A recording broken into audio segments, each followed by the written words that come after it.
আজ আপনাদের শোনাবো একটি দলের টিকে থাকার ইতিহাস, বারবার ফিরে আসার গল্প এবং একটি নতুন বাংলাদেশের স্বপ্নের কথা। স্বাধীনতার পর দেশে যখন রাজনৈতিক অস্থিরতা, ঠিক তখন জাতীয়তাবাদ, গণতন্ত্র, সামাজিক ন্যায় বিচার এবং অর্থনৈতিক উন্নয়নকে সামনে রেখে একটি নতুন রাজনৈতিক দল গঠিত হয়। বিসমিল্লাহির রহমানির রহিম। প্রিয় দেশবাসী, আসসালামু আলাইকুম। আমরা জাতীয় জীবনে এক নতুন অধ্যায়ের সূত্রপাত করতে যাচ্ছি। সময় 1978 সাল। স্বাধীনতার ঘোষক জিয়াউর রহমান প্রতিষ্ঠা করেন বাংলাদেশ জাতীয়তাবাদী দল বিএনপি।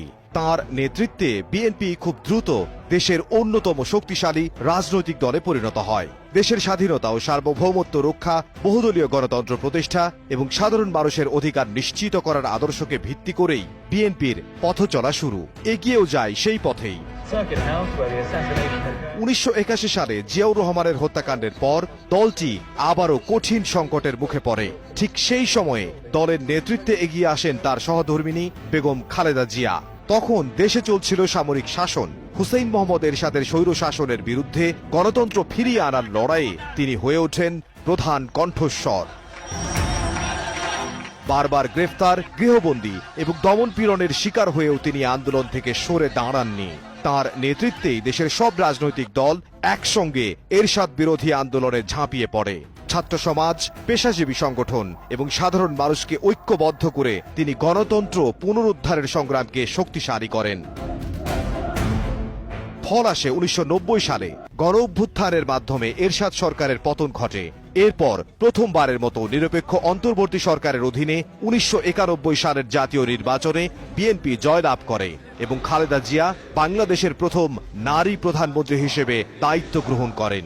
এরপর যতবার দেশ সংকটে পড়েছে, বিএনপি গণতন্ত্র ও জাতীয়তাবাদের জন্য, সাধারণ মানুষের জন্য লড়াই করে গেছে। দেড় যুগের দুঃশাসনে এবারও এগিয়ে এসেছে বিএনপি। এবারের গল্পের নায়ক বিদেশি কেউ নন, তিনি এই দেশেরই, এই মাটিরই সন্তান। দীর্ঘ 17 বছর পর তিনি ফিরে এসেছেন নিজের দেশে। বিমানবন্দর থেকে বের হয়েই তিনি ছুটে যান মাটির কাছে। জুতো খুলে নীরবে হাঁটেন সেই মাটির ওপর, হাতে তুলে নেন এক মুঠো বাংলাদেশ। কারণ এই মাটির জন্য যুদ্ধ করেছিলেন তাঁর পূর্বপুরুষ, প্রাণ দিয়েছেন 30 লক্ষ শহীদ। এই মাটির সঙ্গে মিশে আছে রক্ত, বেদনা আর স্বাধীনতার স্বপ্ন। শহীদদের প্রতি নীরব শ্রদ্ধা জানিয়ে তিনি ছুটে যান মানুষের কাছে, শোনান নিজের স্বপ্নের কথা, বাংলাদেশকে নিয়ে ভবিষ্যৎ পরিকল্পনার কথা।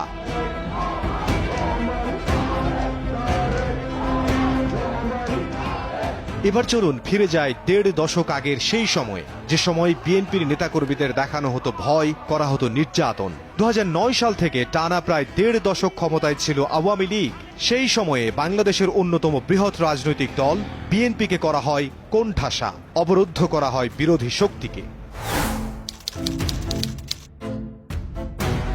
গ্রেফতার, গুম, নির্যাতনের মধ্যে রাজনীতি হয়ে ওঠে জীবন মরণের প্রশ্ন। বিশেষ করে 2014, 2018, 2024 সালের নির্বাচনে ভোটাররা কেন্দ্রে যাওয়ার আগেই ভোট হয়ে যেত, এমন অভিযোগে মুখর ছিল দেশ বিদেশ। বিএনপি ও আন্তর্জাতিক সংস্থাগুলোর দাবি ছিল এই নির্বাচনগুলো গণতন্ত্রের মুখোশ মাত্র। এই বাস্তবতায় বিএনপি বিশ্বাস করেছিল গণতন্ত্র ফিরবে কেবল রাজপথেই, আন্দোলন, রক্ত আর আত্মত্যাগে। কিন্তু প্রশ্ন ছিল, বিএনপি কি শান্তিপূর্ণভাবে আন্দোলন করতে পেরেছিল? রাজপথে নামলেই বাধা, মামলা, নির্যাতন, এমনকি গুলি। তবুও থামেনি আন্দোলন। 2013 থেকে 2014 সালের সরকার বিরোধী আন্দোলন, তত্ত্বাবধায়ক সরকার পুনর্বহালের দাবি, নিরপেক্ষ নির্বাচনের জন্য লাগাতার কর্মসূচি, সবকিছুই হয়েছে জীবন বাজি রেখে। অসংখ্য নেতাকর্মী আহত, শহীদ, কারাবন্দী হয়েছেন। দলীয় কার্যক্রম প্রায় অচল করার ষড়যন্ত্রের মধ্যেও থামেনি সংগ্রাম।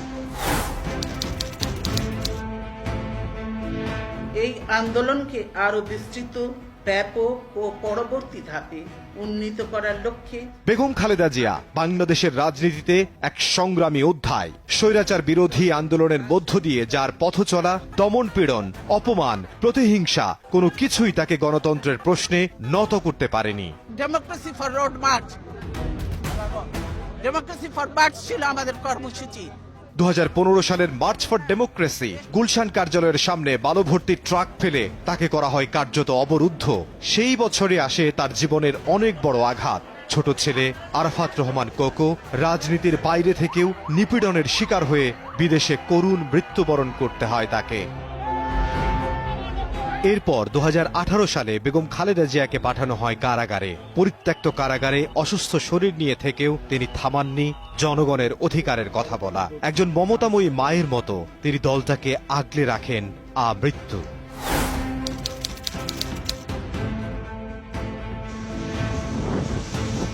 এই 1.5 দশক বিএনপির ইতিহাসে সবচেয়ে ভয়াবহ অধ্যায়। গুম ও নিখোঁজের রাজনীতি। সবচেয়ে আলোচিত নাম এম ইলিয়াস আলী। 2012 সালে বনানী থেকে তাকে তুলে নেওয়া হয়। আজও তাঁর কোনো খোঁজ মেলেনি। চৌধুরী আলম, সাজেদুল সুমন, এমন বহু নাম আছে যারা আর কখনো ফিরে আসেননি। এই ক্ষত আজও বিএনপির রাজনীতিতে রক্ত ঝরায়। খুবই বিচার করবে, যাদের যাদের মেরে ফেলছে তাদের খোঁজ দিবে, আর যারা যারা এখন পর্যন্ত আয়না করে আছে। এই গল্পের নায়ক এখানেই তারেক রহমান, শহীদ প্রেসিডেন্ট জিয়াউর রহমানের বড় সন্তান, বেগম খালেদা জিয়ার উত্তরসূরি। 2007 সালের জরুরি অবস্থায় তিনি শারীরিক নির্যাতনের শিকার হন। গুরুতর অসুস্থ হয়ে 2008 সালে লন্ডনে চিকিৎসার জন্য যেতে বাধ্য হন। দেশে ফিরতে চাইলেও তাকে ফিরতে দেয়া হয়নি। দেশ ছাড়তে বাধ্য হলেও তিনি দল ও এদেশের মানুষকে ছাড়েননি। প্রযুক্তিকে হাতিয়ার করে তিনি যুক্ত ছিলেন তৃণমূলের সঙ্গে। অনলাইন বৈঠক, ভার্চুয়াল নির্দেশনা, সাংগঠনিক কৌশল সবকিছু দিয়ে তিনি দলটিকে গত 17 বছর গেঁথে রেখেছিলেন এক সুতোয়। মায়ের কারাবরণ, ছোট ভাইয়ের মৃত্যু কিছুই তাকে ভাঙতে পারেনি। তিনি শোককে রূপ দিয়েছেন শক্তিতে। বিশ্লেষকদের মতে এই সময়ে তার দৃঢ় নেতৃত্ব না থাকলে বিএনপি হয়তো ইতিহাস হয়ে যেত। 2024 সালের ছাত্র জনতার গণ অভ্যুত্থানের পর দেশের রাজনীতিতে আসে বড় পরিবর্তন। দীর্ঘদিন পর বিএনপি প্রকাশ্যে রাজনীতি করে। সমাবেশ, কর্মসূচি, মানুষের সঙ্গে সরাসরি যোগাযোগ সবকিছুই আবার শুরু হয়। এরই ধারাবাহিকতায় 2025 সালের 25 ডিসেম্বর দীর্ঘ 17 বছর পর দেশে ফেরেন তারেক রহমান। লাখো মানুষের ভালোবাসায় শুরু হয় বিএনপির নতুন অধ্যায়। সামনে বন্ধুর পথ, কিন্তু বিএনপির লক্ষ্য স্থির। লক্ষ্য দেশ, মাটি আর মানুষের কল্যাণের রাজনীতি। তারেক রহমানের ঘোষণা স্পষ্ট, ক্ষমতায় গেলে কোনো প্রতিহিংসার রাজনীতি নয়। পুনরুদ্ধার করা হবে লুট হওয়া গণতন্ত্র। জনগণ ফিরে পাবে তাদের হারানো মৌলিক অধিকার। রাষ্ট্রে, সমাজে প্রতিষ্ঠিত হবে সুশাসন। দেশকে আমাদের পুনর্গঠন করতে হবে।